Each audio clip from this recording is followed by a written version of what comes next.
बारणे साहेब पहिल्या वेळेला जेव्हा उभे होते गेल्या वर्षी 5 वर्षापूर्वी, तेव्हा मी शहर अध्यक्ष भाजपचा होतो.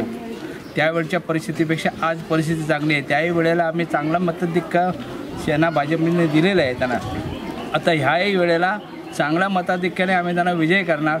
आम्ही सगळं एक मताने आम्ही प्रचार करतो. हा प्रचार तर आजपासून सुरुवात केलेली आहे.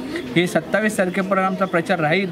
27 तारखेपर्यंत हा प्रचार संपल्यानंतर आम्ही घरोघरी प्रचार करणार आणि कुठल्याही परिस्थितीत परत आम्ही बारण्याला लोकसभेत पाठवणार. प्रभाग क्रमांक 14 हा शिवसेनेचा बालेकिल्ला सदैव राहिलेला आहे. लोकसभा असेल, विधानसभा असेल आणि स्थानिक स्वराज्य नगरसेवक म्हणून आम्ही 3 नगरसेवक काम करतो आहे. या वार्डामध्ये शिवसेनेच्या त्याचप्रमाणे उपनगराध्यक्ष म्हणून मी काम करतो आहे. निश्चितपणे या शहरामध्ये आणि या वार्डमध्ये एक चांगलं मताधिक्य होईल त्यातमध्ये 3 शंका वाटत नाही. आणि आदरणीय बारणे साहेबांचा विजय हा निश्चित मानला जाईल.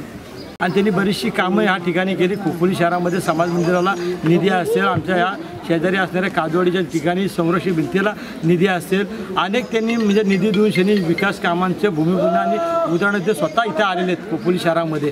आणि त्यांचं म्हणजे मनापासूनचं प्रेम ह्या खोपोली शहरावरती असल्यामुळे ह्या उत्साह आपण पाहिलात तर शिवसेना, भाजप आणि RPIचे सर्व कार्यकर्ते आज सक्रिय झालेले आपल्याला पाहत आहेत. आणि म्हणूनच आज ह्या बांधवजमध्ये आपण फिरत असताना सर्व लोक बोलतात आम्ही पुन्हा एकदा बारणे साहेबांना निवडून देऊ, अशा पद्धतीने लोकांच्या प्रतिक्रिया आपण घेताय.